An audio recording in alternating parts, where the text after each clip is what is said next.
We're going to take an example and have a look at the EPO now. So our latest development that we're here today to talk about after your great build up to it, Albert, and how we use this as an example to maximize the output and therefore the value that was being delivered for a Formula One team. And this ultimately give them a bit of a race day advantage. So here we go. Okay, so as you may guess, you see a lot of action in the here and now in this season, and it's very much in the tactical side of things. How do they get the race teams around the world, the cars prepared here and now, that instant feedback to improve the performance over the course of a short-term period. But in the background, there's a much larger team that are looking to deliver and improve upon this year's car for next year's competitive action. So we've got a whole host of R&D projects running behind the scenes, a whole host of highly skilled scientists and engineers, key facilities, but of course with a limited budget. So for anybody that does know about F1, they've all got capped budgets so that they don't just go off into the atmosphere with their spending, and that keeps it relatively competitive.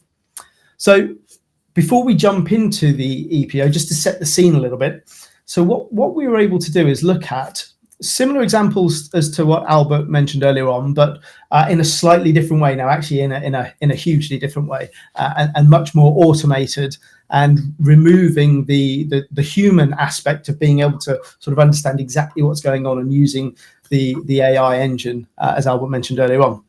So what we were able to do was focus on the most valuable projects, and I'll talk about value within an F1 team shortly, simulate those scenarios, stagger in such a way so that the lower priorities that weren't adding as much value then pushed out.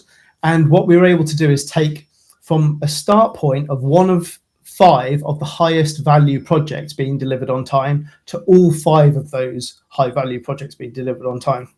Huge increases in terms of the days gained, i.e. moving things back to the left, excuse me, and also being able to ensure that the workload was achievable for the team. So we didn't have people working long hours or over the weekends and burning them out.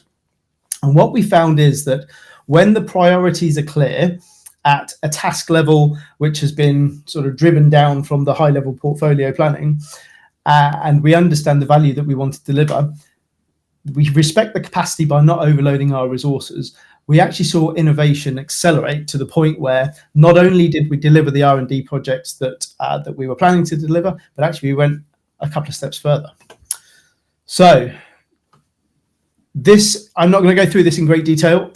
However, what I want to talk about is value. And for a Formula One team, as you can imagine, they're not interested. Well, there is no such concept as profit. So what they're interested in with the projects that they're working on to develop next year's car, they want to maximize a whole host of KPIs, of which these are 3. So downforce, they want to increase that. They want to improve the cornering speed and also driver confidence in terms of the feedback the driver's getting. So we've got a whole host of measurements for these. So this is the raw gain. There's an interpretation there, but what we did is we normalized those values, those benefits that we could measure between 0 and 100. So we then had a way of normalizing that data. I like, by the way, the driver confidence. I don't know if you have watched. You didn't watch, but probably the audience did the last Formula One race, and you saw Max Verstappen, the world champion. Yeah, I'm Dutch. But he ended almost dead last in qualification because he did not have any confidence. His car would not steer, as he expected. So it's nice to see those KPIs and see then the people, the drivers struggle with it. Yeah. Yes. And I think where we've taken this out to some other early adopters of the EPO, what we've been able to do is define value as whatever is important to the organization. So yes, that could be profit from an individual project, or it could be how many lives can we save as a result of undertaking this initiative. I'm working with one client at the moment that's interested in how many tons of CO2 can we reduce our overall emissions by. So it doesn't always have to be profit. What I'll do now is I'll head over to the EPO. So I'll bring Epic Flow back in. So Albert took us through some of the basics around Epic Flow and how that works. What I have done is load up a what if scenario to bring more projects in. So I'm just going to launch this one here. Here's one I made earlier, as some people might say.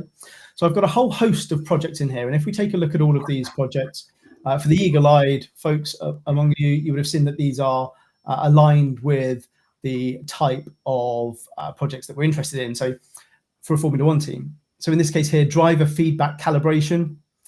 And we've got this one up here, corner optimized suspension. It's nice to look at attributes there. Yeah. Yeah. That's just what I was coming on to. So down at the bottom here, what we've done is we've said, if I deliver this project, assume infinite resource capacity for now, what are the values that I will get out of this? What are the benefits to me as an organization? Now, downforce, 25 points based on that scale that we talked about earlier on. Cornering, 40 points, and drivability, 35. Now, I've just included profit in here to demonstrate this a little bit later on, but actually, we're not too interested in it from an F1 perspective. So I've got all of those attributes in there, and I'm now going to switch over now to business value. And these are values that I have generated as a human in terms of what I think is the most important, what's the least important. But I know that I'm heavily overloaded. And if I were to try to run this at the moment, I would have many projects that would overrun. And if I go to my dashboard, only 2 of the 8 projects would be delivered on time with a huge 700 days worth of delays. So not a good situation to start with. So this is where, rather than the manual approach that Albert and a team of experts went through in the Dutch MOD example, we're now able to introduce the Epic Flow Portfolio Optimizer, which is an AI agent to help us deliver the maximum value to the organization. And the way that I'm going to do that is I'm going to highlight my overloaded resource group. So I've ordered these in terms of the most overloaded at the top.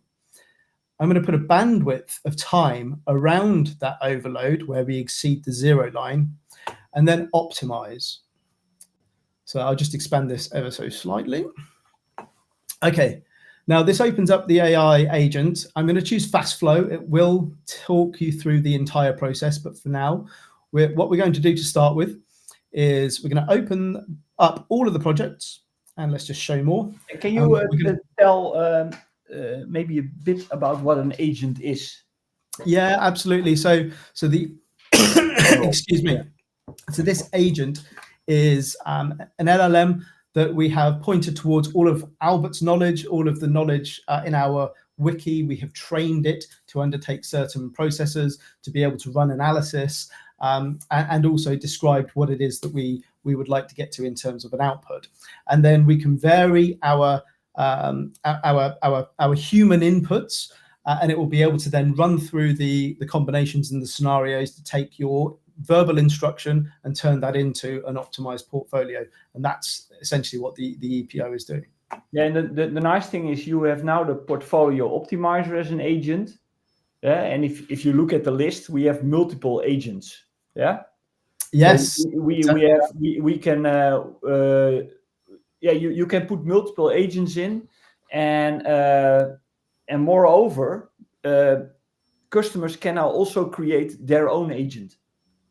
Yes, they can make their own work stream, and so that they say, yeah, but for me, this is very important. So we can help them to build their own agents, specific, customized agents, which is really the next step forward. Yeah, exactly. And I think being able to take an agent and then have that agent produce reports for you based on all of your historical reporting, but also look ahead to the future and give you advance warning of, hey, if you don't do this or take action here, this is the likely impact. So I will really not interrupt you. Please continue. Yeah. Yes. You've taken me down a rabbit hole there, Albert. Okay. So what we've got here now, we've taken all of our projects, we've brought in all of the attributes in terms of the value that we can deliver as a result of delivering these projects. We can see here downforce, cornering, drivability, and profit. Now, the important thing here is that we are looking at how many constrained resource hours, i.e. my bottleneck resource, is being demanded by that project in order to deliver that value. And if I were to look at this one down here, we've got 200 resource hours here, 600, nearly 700 there. And what I want to do, just to highlight, I'm just going to simply prioritize profit to start with, just as a quick demonstration. So what the EPO will do is it will take our previous business value and it will then optimize that business value based on the benefit that we would be receiving, the value, in this case, profit.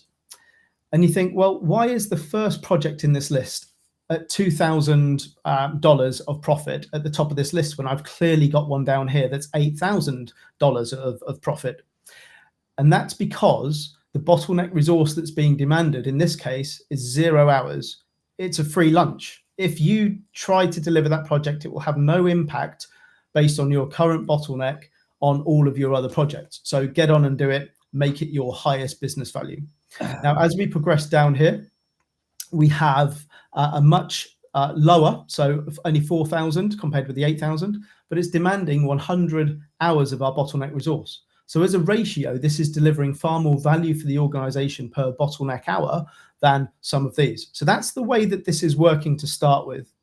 But I'm going to take it one step further. Interrupt you one more time. The principle behind this, what Goldred already taught us, teaches us, that is a throughput calculation. Yeah, how do I squeeze the most out of my constraining resource? So the principles are quite old. They were already there for 20 years, but we now could package it that only with a few hits on a button, it's on your fingertips. Yes, exactly. And what we're looking at now is something that will greatly help master schedulers at that high level to determine how we deliver the maximum value with the resources that we have.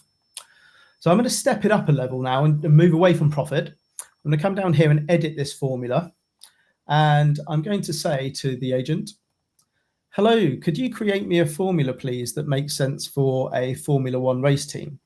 I'm interested in maximizing downforce, followed by cornering and then drivability, and I have no interest in profit. So what we'll do there is we'll see what it comes up with here. So it comes up with this formula. I can go in and edit this formula if I want. So in this case here, 50% towards downforce, 30 for cornering, 20 for drivability. So that's the ratio that I've asked it to look at in terms of high for downforce, medium for cornering. I can adjust that. But let's say that I'm happy with that and I click apply. And then from here, I've got my revised and optimized business values in line with the logic that we've just been through. Now, I apply and continue and take all of that we've just been through to the portfolio. And now EpicFlow will do its thing. So Albert, thanks to you and a couple of other PhD candidates, we've got this going on. I won't even try to explain what's going on there with the maths. But what we've been able to do there before we jump back into the portfolio is bring up the before and after. We've baselined all of this as well, so we know where we were to start with. So of the 8 projects, we know that only 2 of them could have been delivered on time previously with the 700 days worth of delays. Post optimization, we now have a plan for all 8 projects to be delivered within the timeframes, realistically cascading all the way down through to the operational delivery plan. But if I click out of this and we move over here, we can see that the 5 highest value projects to us are all going to be delivered ahead of their baseline. And the 3 projects that are the lowest value drivers based on that mixture that we set that formula for have been pushed out. And of course, we could then go and model bringing in additional resource to bring some of those lower value projects back to the left.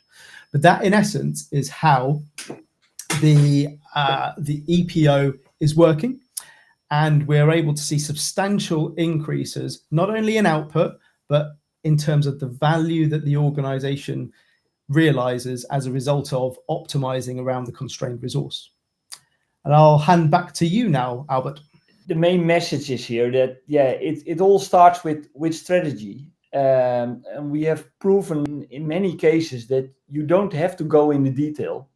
Because if you first have this high level plan, the operations will already improve, because the biggest threat for operations is that you overload your resources.